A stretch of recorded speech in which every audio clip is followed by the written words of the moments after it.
Lingnan and chairperson of Representative Council and acting president of Student Union. And the following forum will be conducted in Cantonese. So, in case of any non-Cantonese speaking persons, please seek the help of the staff of the place who wearing the maroon color T-shirt to facilitate the communication. And sorry for the language barrier, but the forum today will be conducted in Cantonese. 好，咁今日咧就我哋就邀請咗文院同埋學生都會有代表上嚟咧同我哋分享同埋了解翻雙方嘅意見嘅。咁今日首先就介紹下台上嘉賓啦。咁首先就係文學院學術幹事劉銶琚教授。咁跟住就係文學院師生諮詢委員會主席梁銶琚教授。咁跟住就係文學院本科課程主任馬漢庭教授 ，Professor Mark Angel Hanson 嘅 Undergraduate Studies Director of Faculty of Arts。跟住就係羅淑敏教授係文學院升學輔導導師。咁仲有學生嘅代表嘅就係第一屆嶺南大學學生會文學士課程聯會1年級生聯會承希外務副主席胡乃明同學。咁同埋第一屆嶺南大學學生會文學士課程聯會1年級生聯會承希學術幹事蘇偉倫同學。咁今日論壇嘅程序咧，就會首先就係由1年級生聯會承希就早前進行嘅文學院主修遴選問卷調查咗第一輪嘅匯報啦。咁跟住就會有一輪嘅會眾發問時間，跟住咧就會繼續係由1年級生聯會承希做第二輪問卷調查結果嘅匯報，咁最後咧就會由第二輪會眾發問時間作結嘅。咁如果大家會眾冇咩問題嘅話咧，咁而家我哋就會由承希咧做呢個問卷調查報告結果嘅匯報嘅。咁關於等陣匯報嘅一啲發言討論規則咧，稍後會詳述嘅。咁不過都係希望大家係可以保持嘅發言簡短啦，因為時間的確唔多，咁同時亦都要大家係可以問啲具體嘅問題，針對翻同學匯報嘅結果嘅。咁而家將時間交翻俾需要匯報嘅同學。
其實大部分嘅同學，即係正如我啱啱所講，都係覺得其實回覆唔係咁清晰啊，而且咧每一個回覆都係一模一樣，同學好唔清楚究竟點解佢哋失敗啦。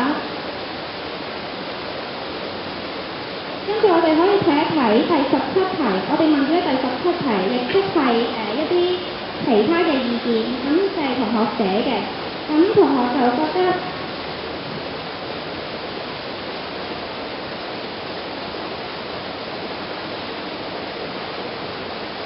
咁就我哋可以睇一睇我哋乘希幫手輯錄嘅一啲啦。咁其實係睇到同學可能覺得校方，即係同學希望校方唔好用文字去敷衍阿飄嘅同學，即係真真實實咁俾啲數據或者原因俾翻同學知道點解佢哋會失敗。同學都希望，即係院方係啦，啱啱所講，即係亦都係根據呢個數據，其實。而事實上都係所有阿飄失敗嘅人都係個回答係一模一樣啦，咁亦都冇解釋過點解佢哋唔成功，咁所以同學都希望校方可以講翻呢個原因。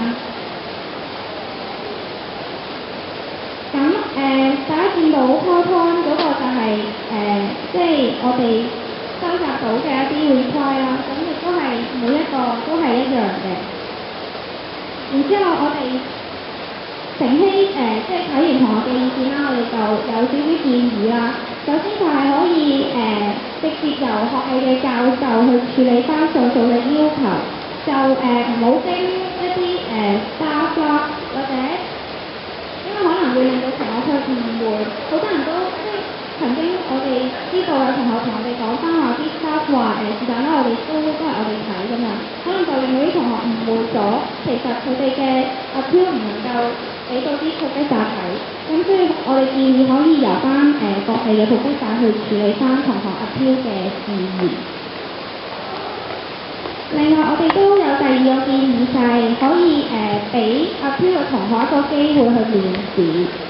咁因為其實我哋都唔知道面試，可能面試係隨機啊，定係其實係有一個你去揀啲同學點解揀呢啲同學面試啦，而面試有咩準則啦。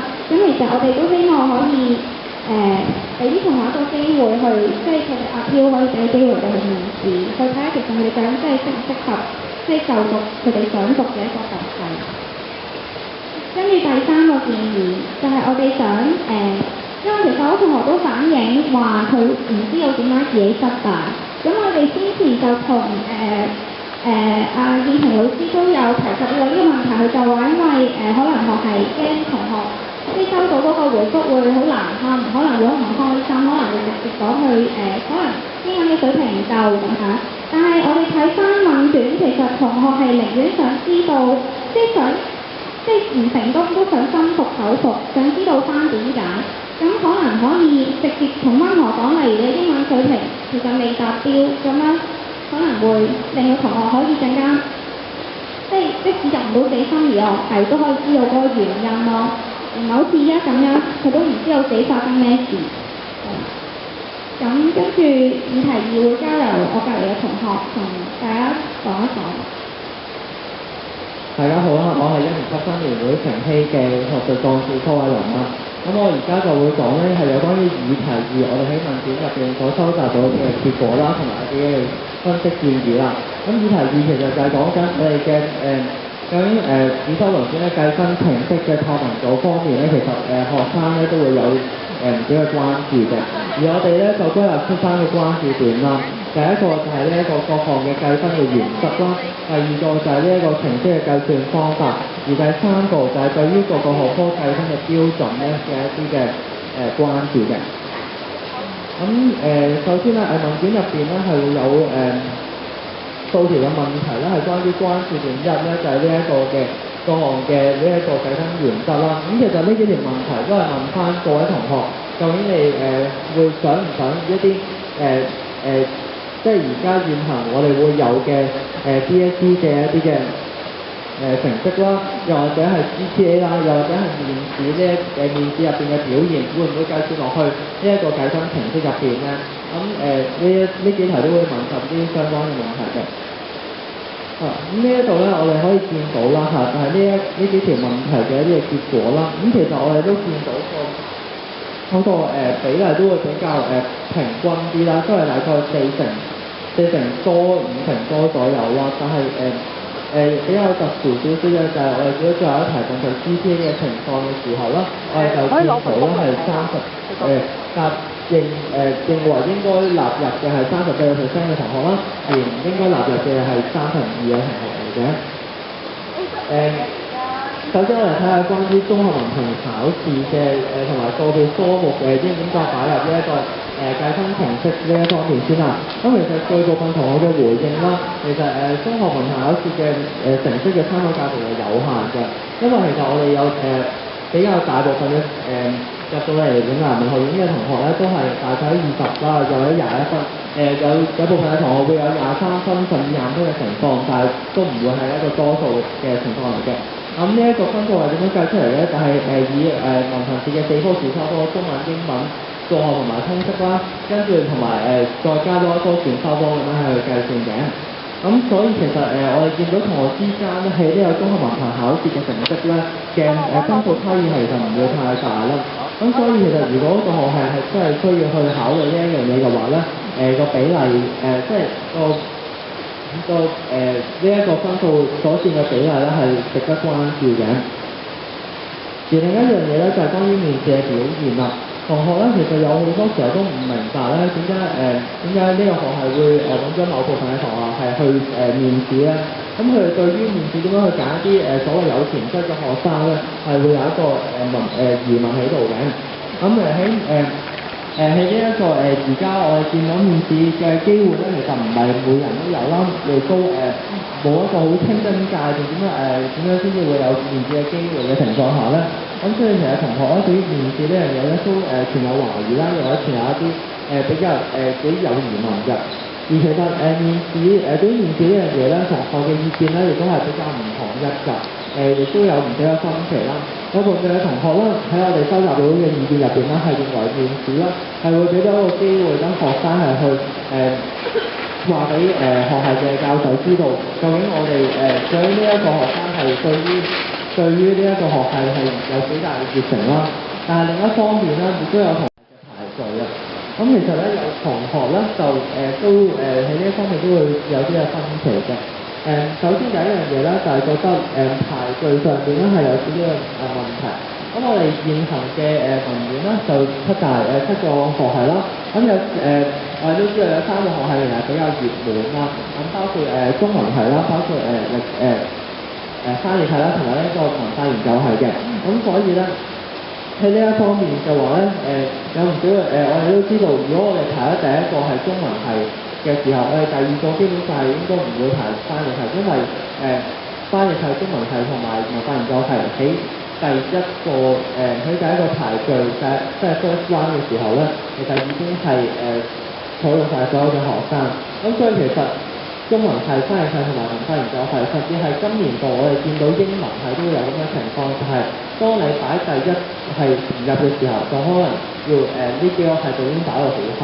但係有部分嘅同學咧，亦都未必會知道原來係咁樣去擺啦。咁所以佢哋都未必清楚點樣係去排序嘅。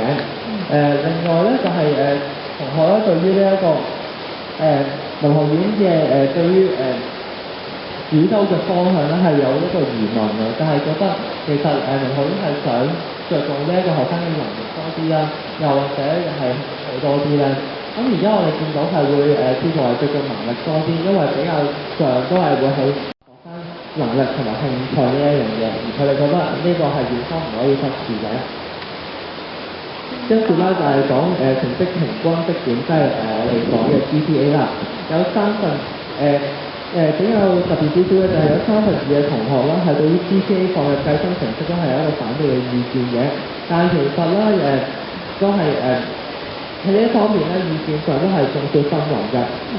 到同學嘅實際能力，又或者佢嘅興趣咧，例如同學都會有唔少同學都會爭議嘅就係我哋而家必須要收到嘅 LCE course，即係應用英語嘅課程咧，英語溝通嘅課程咧，究竟係咪真係能夠有效反映同學嘅英語能力嘅高低咧？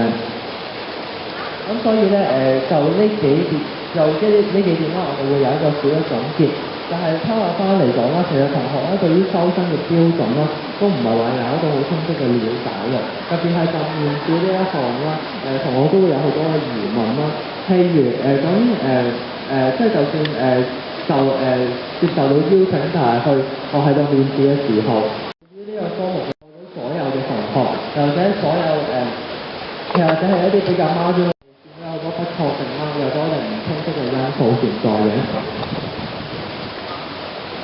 咁對於呢一樣嘢咧，我哋係會有少少嘅建議嘅。但係首先啦，就係院方可以再去諗下，究竟個重點就係究竟本身我哋係咪應該去發掘同學嘅本身個人嘅興趣咧，定係其實係兩樣嘢並重嘅咧？自學興趣同埋能力都係並重嘅咧。而同學咧，其實都係比較傾向咧，希望學校係會考慮多啲同學自身嘅興趣，而對於呢方面能力亦都係不容忽視啦。但係興趣其實呢個學生對於嗰個學係興趣，對於佢嘅學習亦都係好重要嘅。咁另外咧，有時候咧就係一啲嘅熱門嘅科目啦，即係頭先我哋提及過嘅4個學系啦，中文系、翻譯系等等，佢哋其實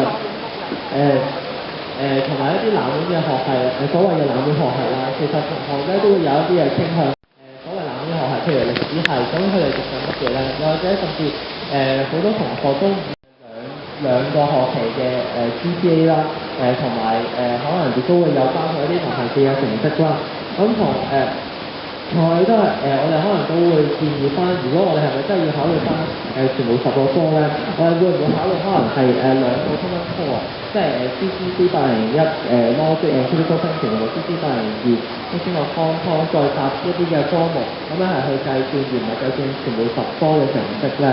咁其實呢一方面咧都係值得斟酌嘅。跟住另一樣嘢咧，就係講翻呢一個嘅成績嘅，咁我哋係點樣去計算嘅方法啦。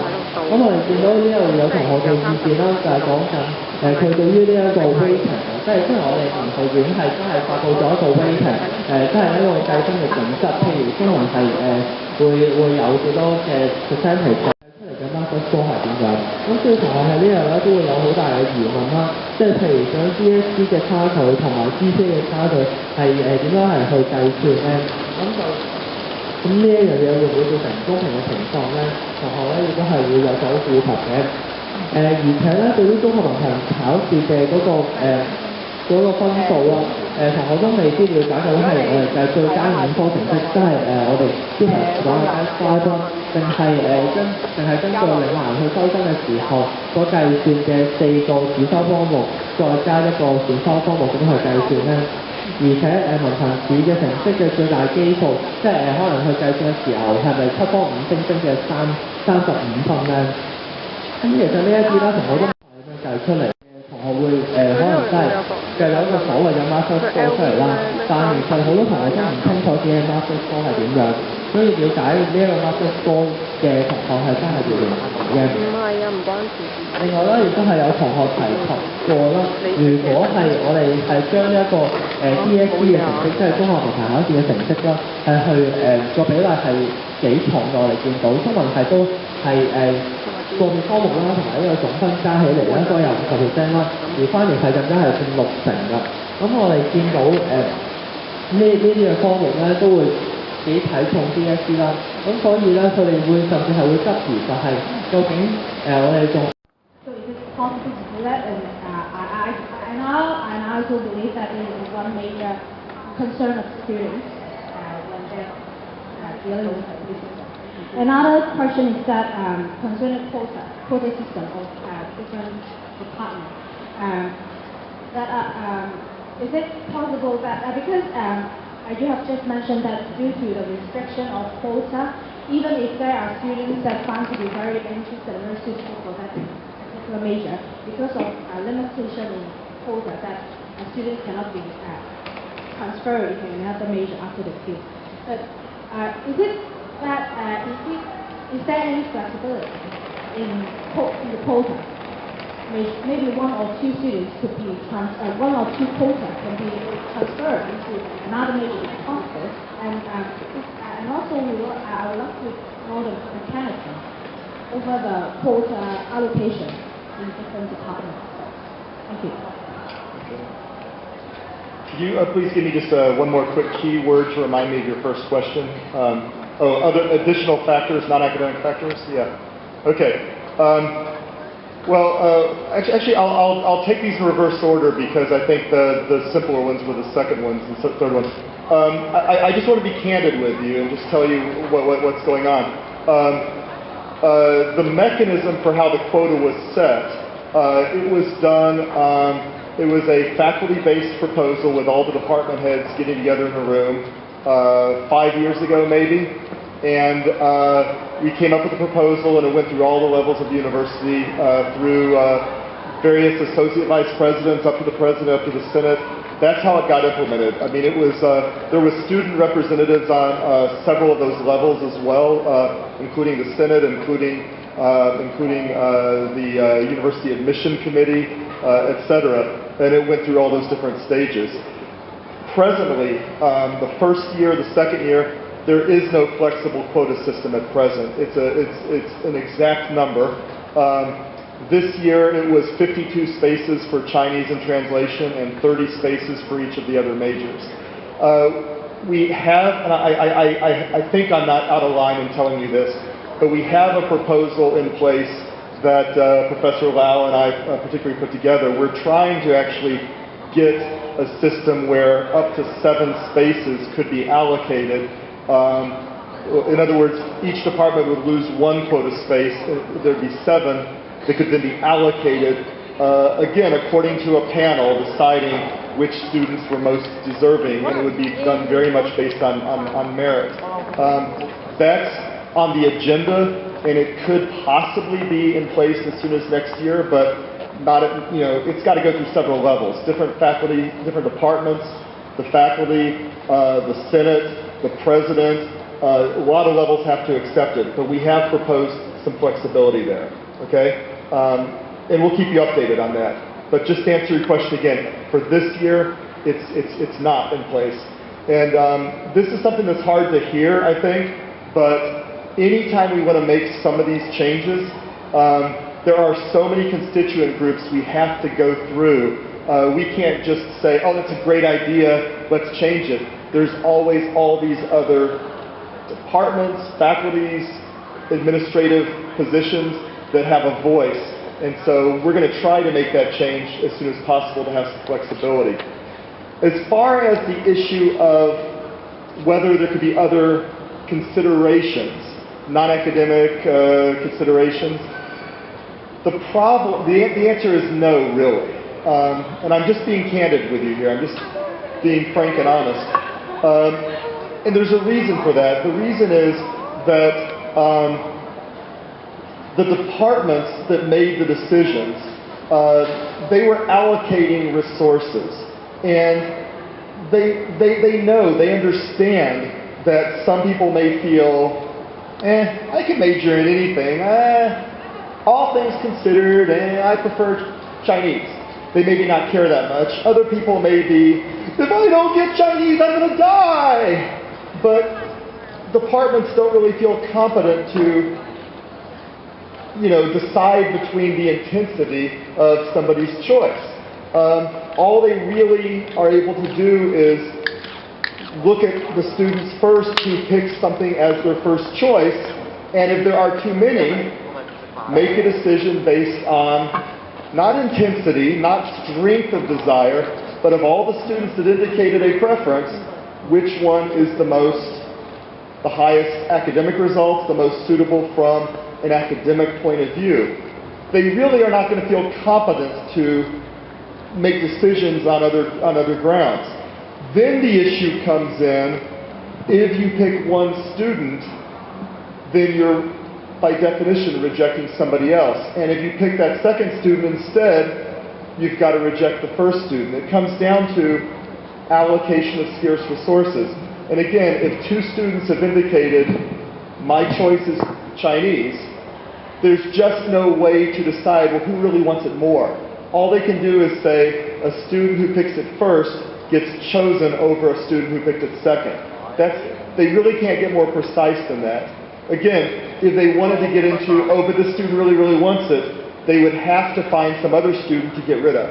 And that's just not going to, that's going to add a whole other level of unfairness. And I would then also add one other thing, which is the level of quota flexibility we're trying to input is only going to really, really help when we have certain clear-cut cases of a very high academic student, like somebody with a 3.2 who doesn't get their first choice, or something like that. Or it would help if we have just a few students difference. I think most of you know that this year, over 80 students picked translation. And I've spoken with several who didn't get it.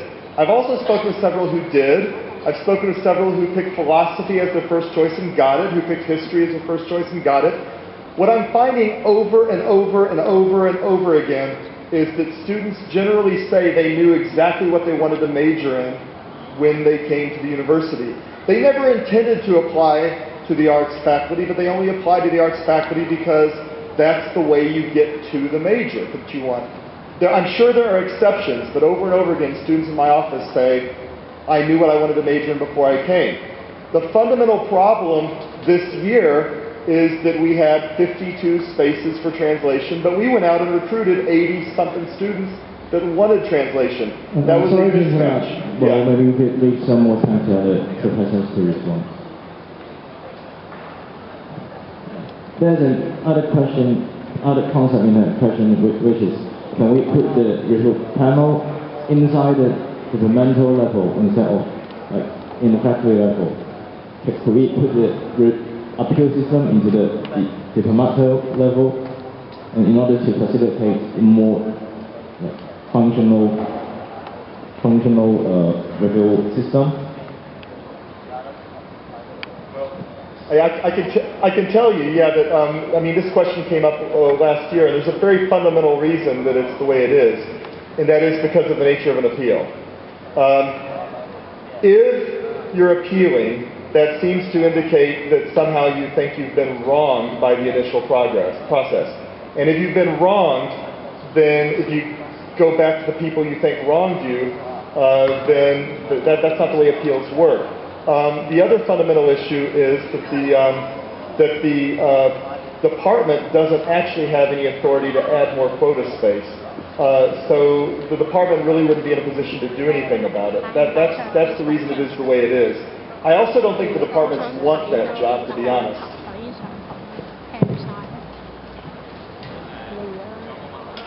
Follow-up question 或者有其他問題？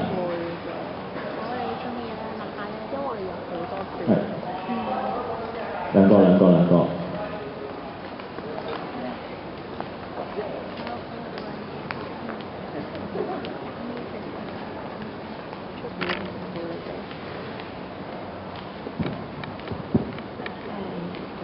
我係中文一嘅梁銶琚。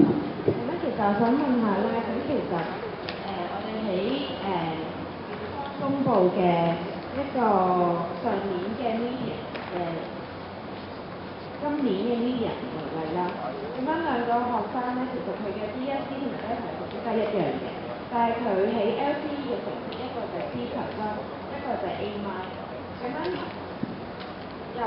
我哋又可以再睇下，其實我哋有啲學系佢哋嘅 DSE 嘅成績佔咗收生標準嘅60%，但係佢嘅校內成績就係佔咗40%。咁樣其實係反映咗嗰啲學系或者院方，其實佢係覺得校內嘅成績係比應該咁講，或者係DSE 嘅成績比校內嘅成績其實係更加可信嘅。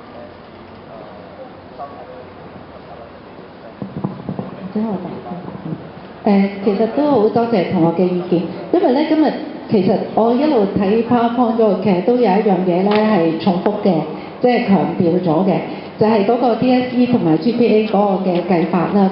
咁正話嗰個問題咧係問得好好啊，就係覺得 DSE 係咪重要咧？因為都有學系係60成嘅，咁樣internal 嘅 GPA 係點咧？因為固然同學咧，你入到嚟梗係覺得，我好努力咁樣去讀，咁梗係 GPA 嗰度係咪應該計多啲咧？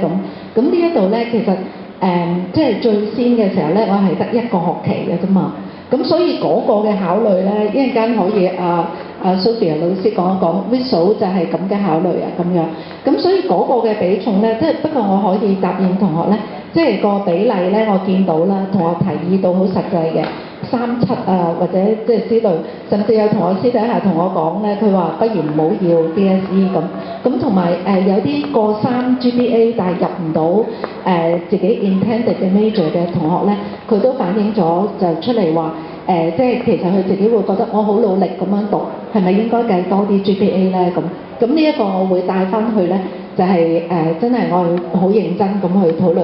咁但係咧就同學咧都要注意，就係我哋今年嘅 criteria 咧，其實喺1月啊嘅時候我哋已經通過咗，咁所以而家講緊嘅咧就唔係下一年即刻可以做嘅。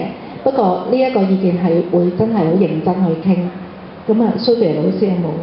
或者我好簡單講一講即係其實所有嘅 criteria，department 嘅 criteria 係每個 department 自己俾嘅，唔係我哋 ask faculty set 嘅。咁我舉例，因為我係 VS 㗎啦，咁我有 involve 㗎。咁我哋就最簡單嘅就係50% DSE， 50% GPA。咁我哋當時係成個會，成個 department 開會去計嘅。咁我哋考慮嘅咧就係話得一個學期。如果你淨係計一個學期嘅 GPA， 我自己都做過後生，我知道咧有陣時你嚟到大學嘅學習模式、生活環境同你中學完全唔同，真係會有一啲同學咧入到嚟都唔知發生咩事，已經考完試啦。咁你話淨係計一個學期嘅 GPA， 咁一定係唔 fair 㗎。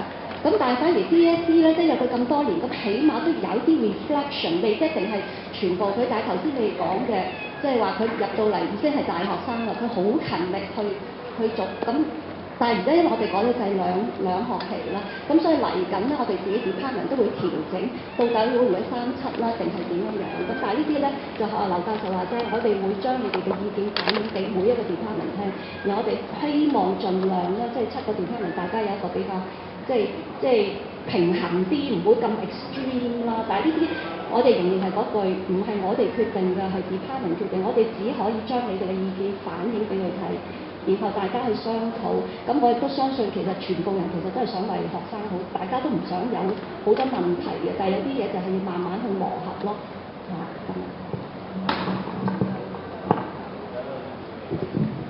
咁多位教授好，我係中文1劉浩華。咁聽翻其實成個2個鐘頭嘅呢個檢討論壇，其實我自己聽完之後嘅話，我覺得好痛心啊！我係見到呢一個喺今日呢個論壇入面，我聽到嘅係 appeal system， 佢存在咗，佢咁多係唔可以令到咁多位同學都可以入到佢嘅心儀嘅 major。縱使呢一個係呢一個 system 必要嘅情況，但係有6位嘅同學係完全未係冇講過係點樣如何去補償佢哋，甚至冇任何嘅慰問。第二，文學院院方究竟有乜嘢係可以承諾俾到我哋嘅？究竟有乜嘢係可以做得到？因為我縱觀聽到嘅係學系係大於文學院嘅。至少喺呢個收生入邊，佢哋所採取攞到嘅自由度，佢哋嘅主動權係大過文學院。咁而我哋呢一個學生，我哋係 under Faculty of Arts， 咁而仲未係一個學系，咁我哋可以求助嘅就只有文學院。咁文學院究竟可以俾到啲咩我哋呢？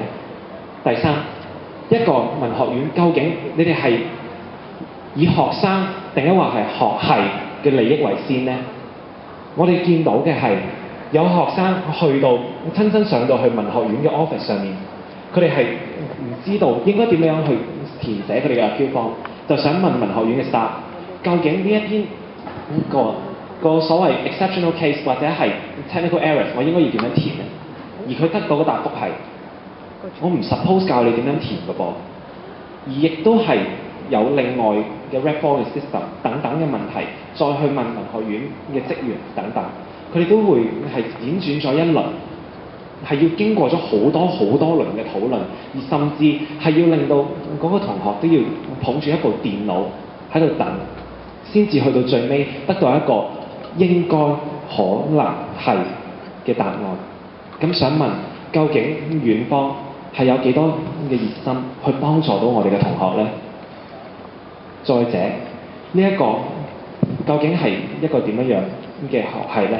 我哋所身處嘅嶺南文學院，我哋入到嚟嘅，我哋自不然係好努力咁去讀書，好希望可以喺短短嘅一個 semester 嘅時間入邊，可以為我哋未來嘅一生做得到係一個重大嘅影響決定，或者係一個轉捩點。我哋究竟入到乜嘢嘅 major？ 咁但係呢一個並不似 Professor Mark 講嘅，呢一個係一個並不是一份工。佢哋 reject 咗我哋之後，如果係工作嘅話，我哋可以揾個第二份。咁但係一個 appeal 嘅 system 已經講到明咗，就係話應該係絕對冇可能會出錯。咁即係代表住學生亦都再冇一個可能係可以再有餘地去選擇一個適合佢哋或者係佢哋心儀嘅科目。咁我真係好想問下院方，究竟你哋承諾到啲乜嘢俾我哋？你哋可以為我哋做到啲乜嘢嘢？將會做乜嘢嘢？同埋如何確保到一啲努力讀書嘅學生可以得到佢哋應有嘅回報？多謝。嗱，或者我答啦，咁而其他嘅同事都可以係講。咁首先我估即係正話嘅説話裏邊咧，其實我即係正話嘅説話裏邊一個重點，我聽得出嘅咧，就係嗰6位即係 GPA 過3，但係咧就係入唔到自己心儀學系嘅同學啊。咁嗰度咧，我就想講啊，即係我唔代表到啲乜嘢 ，Sophia、Mark 都唔代表到啲咩，但係其實我哋真係見過晒佢哋嘅。咁你固然可以講，喂個系方係咪應該要即係出嚟慰問咧咁樣？咁我哋正話都講過啦，咁係佢 reject。即係個係有自己嘅決定權啦。咁佢對即係點樣選擇個同學，固然佢有個條件喺裏邊。咁但係個 appeal 因為係嚟到文學院嗰度咧，其實未曾開始個 appeal 嘅遴選，即係我哋開會之前咧，其實我已經見咗3位。咁然後咧 Sophia 啦、阿 Mark 咧各有見到一啲其他。咁而完咗之後咧，咁我哋都即係有一啲 case，我哋知道佢個情緒都唔係咁好啊。咁我哋都再分別咧就係約見佢哋，所以都唔係話真係唔理佢哋嘅。呢一個希望你唔好誤會，因為即係我唔可以講話喂我真係對學生好好啊，或者點樣啊咁，好多嘢都做得唔夠。咁但係就即係呢一度我哋係 care，即係知道同學個情緒。即係都明白啦，20歲到咁即係個情況。咁嗱嗰度咧就6位同學嗰個咧，咁另外咧就係講到文學院同埋學系嗰度，我自己又唔會覺得即係對你學系嗰啲話大過我哋啊咁樣，而係的確我哋嗰陣時咧，我哋都冇文學院嘅，係直至到即係有4年制啦之前，咁我哋就開始有返文學院，因為好耐之前曾經有過中間係冇咗。咁所以一路以嚟咧，其實我哋嗰個制度咧都係7個學系咧係自己各有自己嘅特色，係我哋好鼓吹，我哋好珍惜呢樣嘢。因為人文學科就正係佢真係要發展到自己嘅，譬如 visual 中文 history、culture， 佢各有所長。咁所以我哋嗰個 AFMG 咧，我哋都係大家互相尊重。咁而每一個學系咧，佢即係都有自己嘅決定權，無論喺即係嗰個選科啊，即係同埋開辦嘅科啊咁。咁所以又唔係真係咁敵對，好多嘢係可以協商。同埋即係 department head 嗰啲，佢哋都會聽嘅。即係我哋帶翻去 Lisa 老師好好 coffee section 啊，再加埋 SSCC 啊，咁佢時不時嚟匯報咯。我哋就咁樣透過就知道學生嘅意見，就去修訂啊，同埋去做啊咁樣㗎。咁